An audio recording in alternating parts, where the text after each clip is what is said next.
You must learn the art of holding back. When I first say this, many people are confused. They think, hold back? Hold back what? Why should I? Isn't it better to be open and transparent? If I have something, I share it. If I have an idea, I speak up. That's being genuine, right? So you're telling me to hold back. Does that mean being fake? Or playing games? You see, this is where most people get it wrong. We have completely misunderstood the meaning of holding back. People hear it and think of hiding, of shady motives, of something dark. That's a serious misconception. The wisdom passed down to us teaches something entirely different. To hold back is not about darkness. It is a profound intelligence, a strategy for navigating life, and a powerful way to preserve and build your vital energy.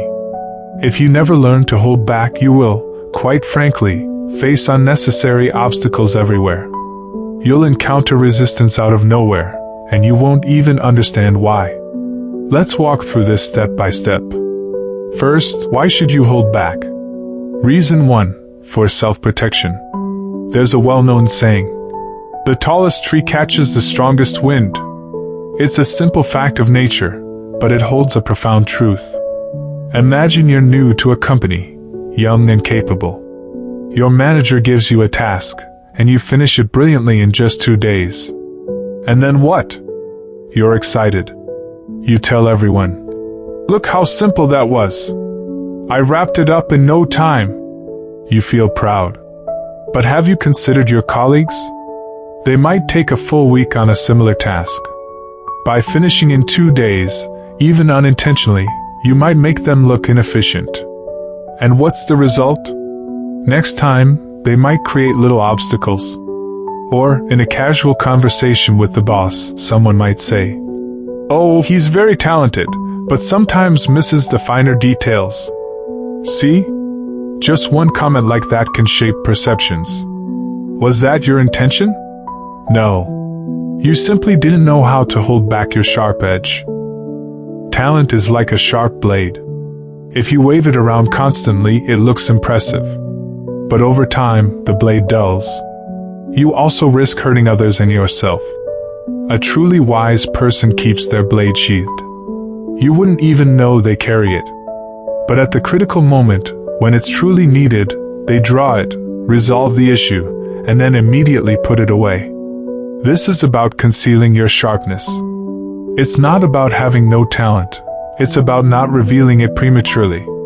So, the first purpose of holding back is protection. To keep you from becoming a target before you're ready. Now, the second purpose? It allows you to see the whole picture clearly. This is crucial. Think about it. When all the attention is on you, can you really see anyone else? Can you see the entire situation? No. You're like an actor under a bright spotlight. Your vision is blinded by the light. You can't see the audience's reactions. You're too focused on your own performance. But who sees everything clearly? The person sitting quietly in the back, not speaking, almost invisible. They see every expression, every interaction, every subtle shift. Who gets along with whom, where the tensions lie, who is sincere, they see it all. Therefore, when you hold yourself back, you are not being passive. You become active. You shift from being the actor on stage to being the director observing from the wings. You can calmly analyze, judge, and plan your next move. While others are in the thick of it, getting bruised, you've already understood the entire game. You know what your next step should be. Why do so many people stumble? They rush. At the first sign of an opportunity, they charge forward, eager to be seen. The result? You become the prime target. All your strengths, your weaknesses, your cards, laid bare for everyone to see. Others can sit back, study you, find your weak spot, and with a gentle nudge you can fall. This is why the I Ching begins with the idea of the hidden dragon. Does the dragon have power? Immense power. But in the beginning, it remains hidden in the deep waters. It does not act. Why? Not because it cannot, but because the timing isn't right. It is observing. It is gathering its strength. If it soared into the sky too soon, it could be struck down. This, hiding, is the wisdom of holding back. Biding your time. Not carelessly expending your energy. This is the second great benefit. It grants you clarity, calm, and the power to act decisively later. Now, the third and most fundamental purpose, to accumulate energy. Look at nature, our greatest teacher. In winter, the trees stand bare, leafless, appearing lifeless. Are they dead? No. They have drawn all their life force, all their energy, deep down into their roots. They are at rest. They are storing power. When spring arrives, that stored force erupts. Life returns, vibrant and strong. But what if a tree tried to bud and bloom in the dead of winter? A hard frost, a snowstorm, and it would die. It would waste its precious energy at the worst possible time. We are no different. Our lives are not endless summers. You will face winters. Your career hits a plateau. A meaningful relationship ends. Your health faces a challenge. This is your personal winter. What do most people do? They don't know how to hold back. They lose a job, panic, complain to everyone they know, and exhaust themselves searching. A heart breaks, and they broadcast their sadness daily on social media, seeking sympathy. Does it solve anything? No. Instead, it exposes your most vulnerable, fragile self to the world. People may not truly help. Some might even watch from the sidelines. So what does a person with wisdom do in life's winter? They hold back. This doesn't mean disappearing. It means turning inward. They stop seeking outward validation and stop draining their energy outward. They go within. Career stuck? Okay. Do I lack a certain skill?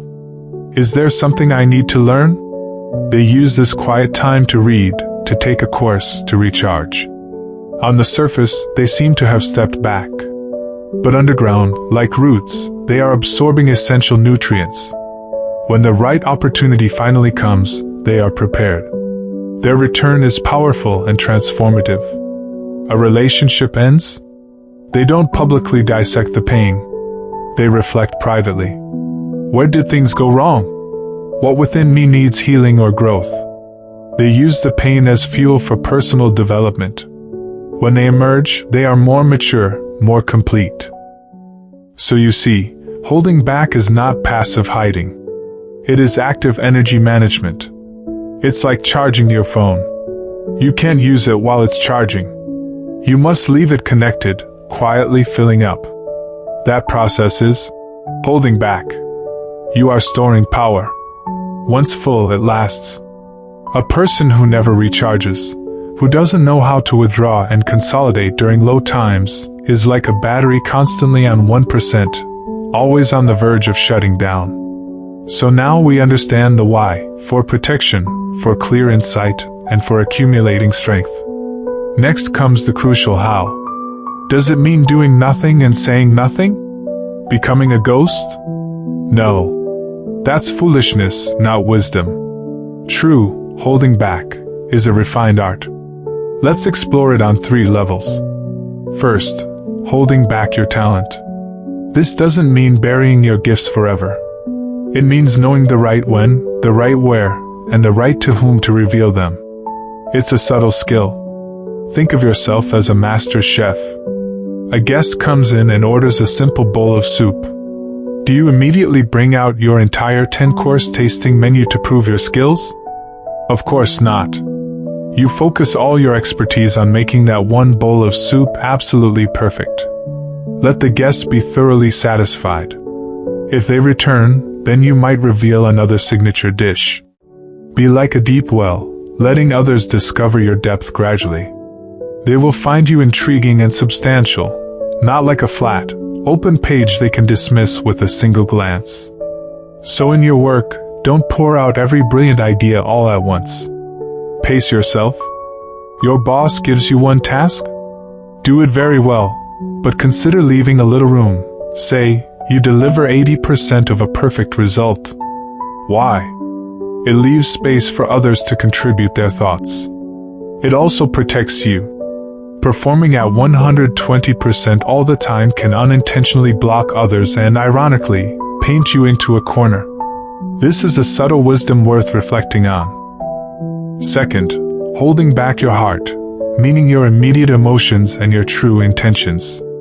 Many people say, "I want to be real. If I'm happy, I'll smile. If I'm angry, I'll shout." That's being authentic. I ask you this, could a general win a battle if every single thought and fear was displayed on his face? If he turned pale the moment he was nervous, or broke into a grin when he saw an advantage? His own troops would know his every doubt.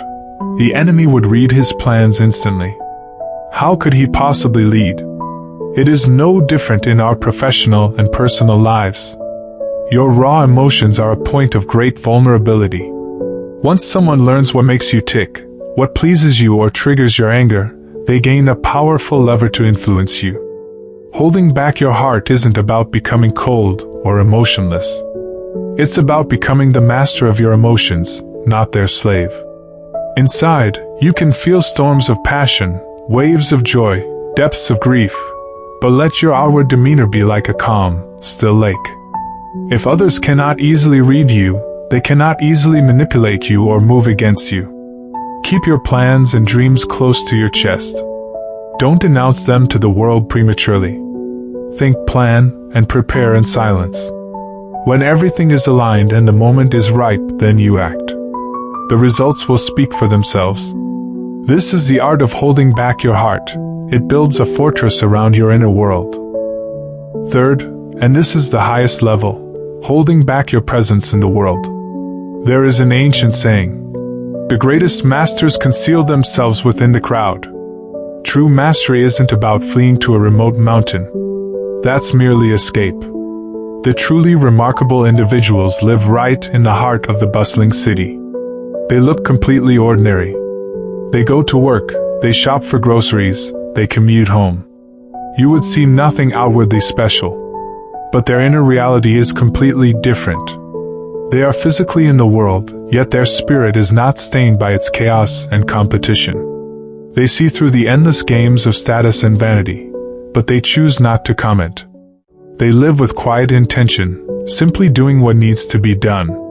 Such people are incredibly grounded and difficult to unsettle because you can't easily find their core.